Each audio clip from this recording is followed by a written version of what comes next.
Ladies and gentlemen, may I have your attention, please? Covering both sides of the big issues with the analysis you trust on News Radio 1040 WHO. 1/3 of Gen Z and Millennial owners, they plan to acquire a business from somebody who is retiring. Scott Bushkie is a business strategist, and he is on the Davidson Family Dentistry Newsmaker line right now. Hi, Scott. How you doing? Doing well, Simon. How about yourself? I am fantastic. Thank you very much for asking. So, well, this is a way. I mean, it's not very entrepreneurial, though, but it's, buying an existing business that's doing okay. I guess that's one way to figure out how to get wealthy. Yeah, we just ran a study, and it's amazing. We just did a national study, and only 3% of the people that were in business today bought a company from a third party. And you think of all the baby boomers that are looking to retire, it's like 12 million business owners.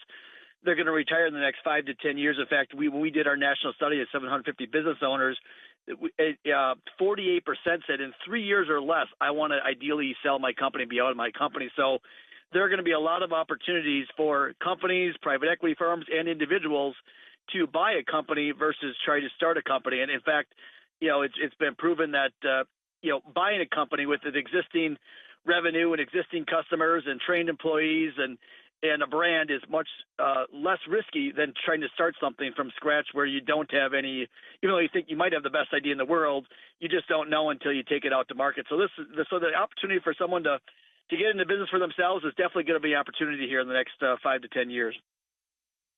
It is certainly interesting. I started my businesses from scratch. And then I sold them. I never bought one because then I figured it was a lot easier to flap my gums and get paid for it by somebody else. So then figuring out how to run the businesses that I had. They were very successful, by the way.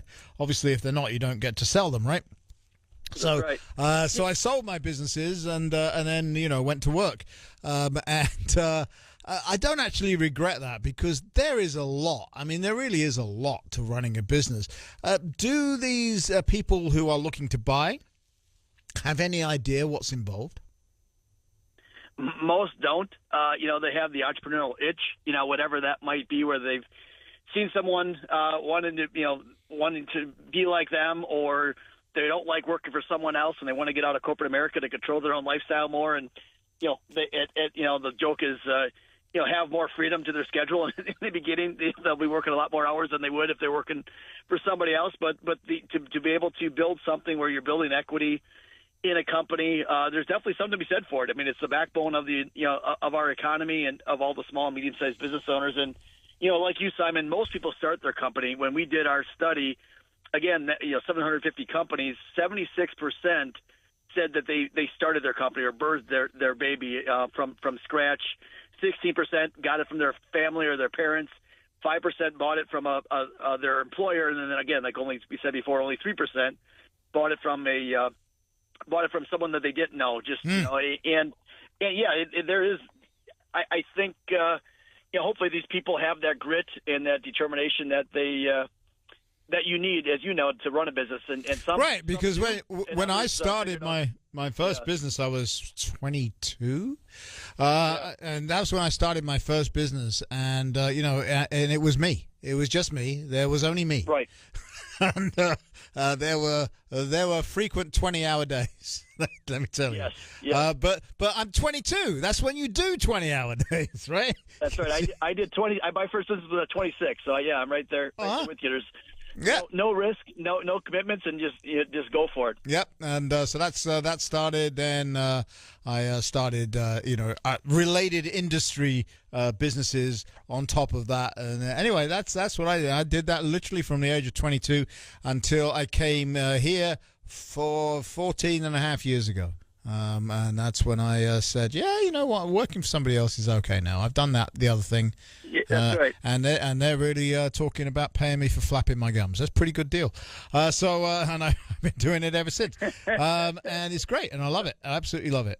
So anyway, all right. So these 1/3. This is a huge number, right? 1/3 of Gen Z and millennial people that want to acquire a business are looking to do it from a retiring owner. Are there enough retiring owners out there that don't have family that they're going to pass it on to, that are going to just straight up sell it to a stranger? Yeah, I think there are. There's a lot of companies out there, and I've been selling companies in the lower market for 27 years now, and it's amazing. I think back in the day when things were a little simpler and business was done more locally or regionally, it was easier to pass it on to a son or daughter. But as competition gets more intense and technologies continue to speed things up, and now you're bringing in AI, you can't just put your son or daughter in business if they aren't wired like you, or if they don't have the passion for the company. And that's what we've seen, is that so many kids just don't want to take over mom or dad's business anymore. And it really makes mom or dad very sad, but they always start with, I'm going to give it to my kids, or I'm going to give it to my key employees, and then they don't want to put the money up, or they don't want to put the risk, put their house at risk, or all of their, what they've built up. So it really starts altruistic. But then it ends up typically going down the path of, I'm going to sell to a third party because that's the way I can achieve my retirement and live my lifestyle the way I want to. Because when with the national study that we did, which is on Cornerstone's website, 49%, basically 50% of the people had to sell their company in order to live the lifestyle of the retirement that they wanted to live. Yeah, so they've lived all their life, and now they can just do this for, it's icing on the cake. They need to sell their company. Yeah, so they're basically turning around and they're saying, no, you don't want this company that I built, son and daughter. Okay, you can come find me in Maui after I sell it. I'll be on the beach. And that's what we're seeing.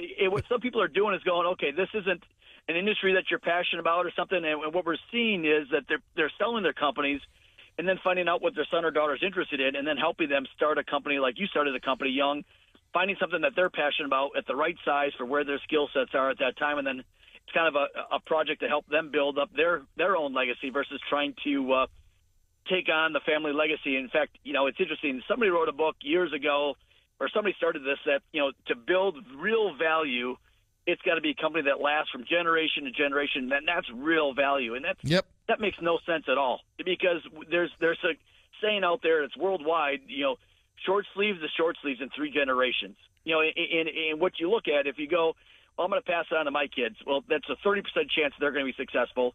Them passing on to their kids is 13% successful, and them passing on to their kids is 3% success rate. So in 4 generations, if you want to build wealth, if you want to ruin generational wealth, just keep it in your family for four generations, and you'll have a 97% chance that you're going to ruin your entire wealth, versus capturing that value now, selling it now, maximizing the value with all these buyers out there, especially these companies that we work with that have $1 million or more in EBITDA or net income. We just did a deal where they had we had 10 different offers on one company. That's nice. That was. So that's what we're getting now, is that there's so many buyers out there. Okay, well that's really cool. But what are the technology-proof companies and recession-proof? Should we ever get one of those again? Companies, and I can only really think of one, and you're gonna enlighten me, I'm sure. But isn't death the only thing we can guarantee? That is doing your taxes. You're gonna need humans to help you with death. Yes, yeah, death is definitely one. There's a lot around. A hot space right now is around home services. 15 years ago you couldn't give away an HVAC company, somebody that come and fix your air conditioner or furnace. Now those are landscaping, fencing, air conditioning, or HVAC, plumbing. Those are all very sought-after companies right now in that space. Anything with more kind of maintenance. You see, I can see Elon Musk's robots doing quite a bit of that. The list that you just mentioned, I can see that happening, but not death. You don't want to deal with a robot with death. We got a good friend of ours who's a funeral director, and I think she's in the right business. I really do. Although their margins are down too, because people are getting more cremated versus getting buried. Absolutely, so, yes. They're factoring that in as well now in their new plans. Mm-hmm. Well, if you're, my rabbi gave me, if you're in the funeral take this from my rabbi. Okay, you ready? Are you ready for this? Yes. Okay. You burn garbage, you bury treasure. There you go. I like it. I like it. Scott, thanks very much. If people want to find out more about you, where do they go? Yeah, go to cornerstone-business.com or cornerstone-business.com, and you can check us out there. And there's also a tab under resources and research if you want to pick up the white paper that we just came out with on the national study. All right, there you go. Your rabbi is always going to give you wise advice. Scott, thanks very much for joining us. I enjoyed our conversation. You take care, all right? Thanks, Simon. Have a great day. Thanks a lot.